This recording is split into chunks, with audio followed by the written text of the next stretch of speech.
اما مسئله سوم که سبب انشراح دل می شود، علم نافع و مفیدی که تو رو به خدا وصل بکنه، تو رو به خدا نزدیک بکنه، تو رو به معنویات برسانه. اون علم، حالا چه علم مادی باشه، دنیوی باشه، چه علم اخروی باشه.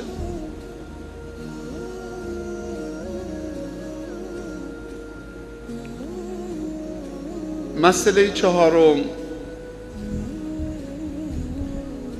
که دیشب دربارش صحبت کردیم، یا سبب چهارم، انابت به سوی خداوند، بازگشت خالصانه صادقانه با توبه به سوی رب العزت و الجلال، بازگشت دل و محبت خدا با تمام وجودت و لذت بردن از عبادت.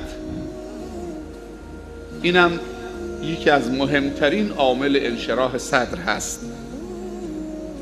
و پنجمین سببی که برای انشراح صدر ذکر کردیم، دوام ذکر و یاد خدا. الا بذکر الله تطمئن القلوب فاذکرونی اذکرکم. مرا بخوانید، خالصانه بخوانید، در همه برنامه‌های زندگیتون مرا بخوانید، جای منو از قلم نندازید. من نباید از قلم بیفتم، من نباید از خاطرات و تفکرات و تصورات و نیت‌های شما و برنامه‌های شما کنار زده بشم. اگه من رفتم، منو کنار زدید، خودتم رفتید.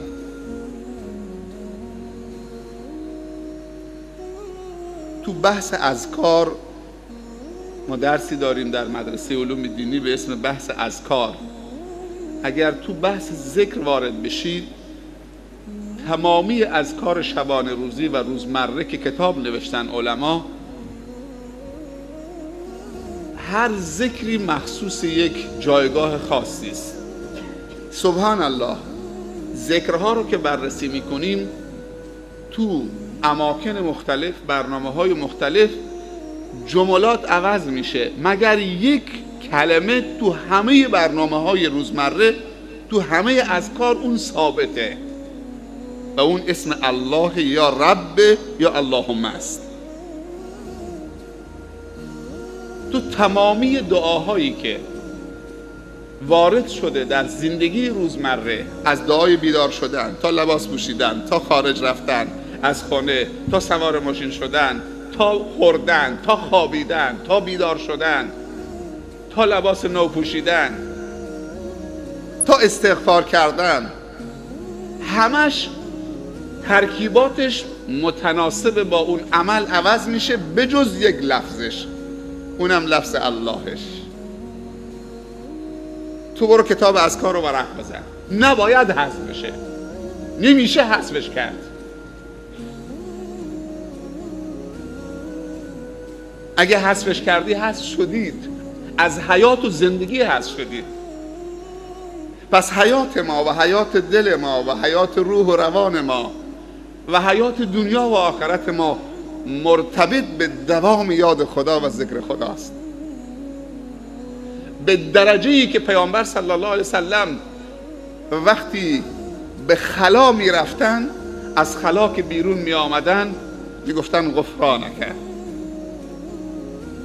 غفرانک. وقتی از بیت الخلا بیرون میای، قضاء حاجت رفتی بیرون میای، باید بگی غفرانک، خدایا مغفرتت شامل حالم بگردان که چند لحظه در بیت الخلا نتونستم یاد تو بکنم، ذکر تو بکنم. اونجا جایی نبود که من به خاطر همین چند لحظه من معذرت میخوام، طلب عفو میکنم. دوام ذکر خدا مایه حیاته، مایه نجاته، مایه آرامشه، مایه صفا و صمیمیته، مایه عدالت و دادگریه. کسی که بیاد خداست دیگه قاتل نمیشه، مجرم نمیشه، آدم کش نمیشه، شیطان برش مسلط نمیشه که اون مسائل جرم و جنایت رو انجام بده. امروز جناب دکتر عبدالباسط خطیبی زاده بحث سلامت میکرد داخل 3 عنوان همایش در این جلسه امروز بود: عبادت، سلامت، مودت. عنوان همایش.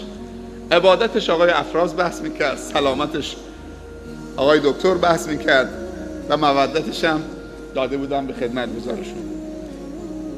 خیلی جالب میگفت که اصلا آمار و ارقام که گرفته شده تو انواع بیماری ها تو رمضان، بعضی ها 80%، بعضی 70%، بعضی 40%، بعضی 50%، همه امراض کاهش پیدا میکنه و مراجعه به دکتر کم میشه.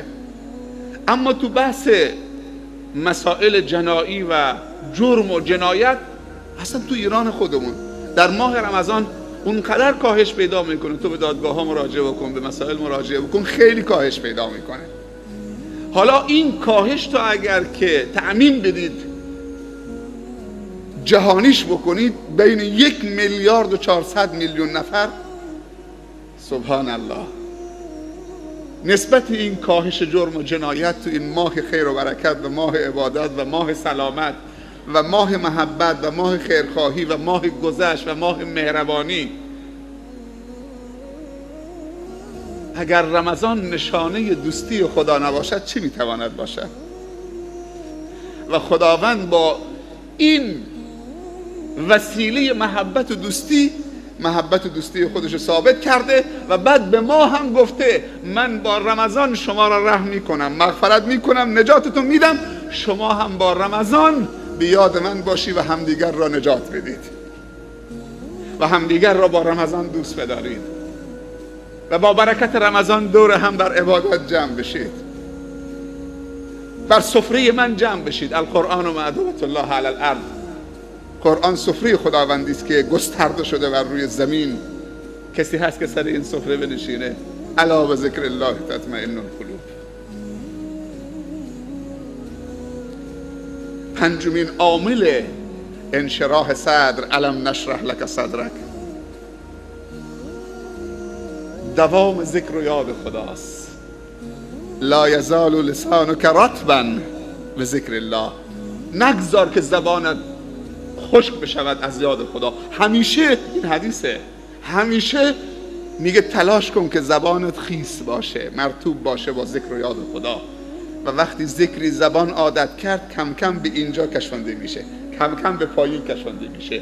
گرچه یکی از علما میگه 20 سال با خودم جهاد کردم تا تونستم این لا اله الا الله از زبان به دل ببرم که یک وجب بیشتر فاصله نداره، یک وجب بیشتر نیست. 20 سال طول کشید تا تونستم بکشمش پایین، اونجا استقرارش بدم. اول با زبان تمرین بکنید، بعد کم کم دلم چه همگام و هماهنگ با زبان میشه، بعد چشمم همچنین، گوشم همچنین، بعد کل اعضای بدن، بعد کل زندگی، تو همه برنامه ها. دیگه اگه میخوای غذا بخوری نمیتونی بدون بسم الله بخوری. دیگه اگه میخوای بخوری نمیتونی. به بچه هات هم بگو که اینا ذکرها و اذکار این برنامه هاست که اگه یه وقتی یادت رفت بچت میگه بابا بسم الله نگفتی یا سر سفره است. شده یا نشده؟ این زمینه رو فراهم بکنیم. اما ششمین عامل انشراح صدر چیه؟ اون از عبادتش، اون از توبهش، اون از توحیدش، اون از علمش. ششمین عاملش به نظر شما چیه؟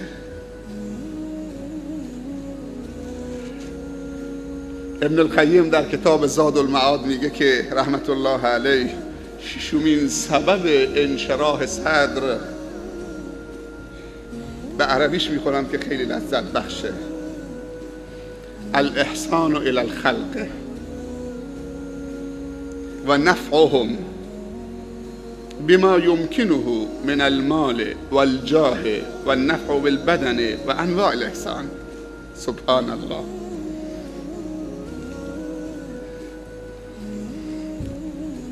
میگه ششمین عامل انشراح صدر احسان و نیکی کردن به خلق خداست.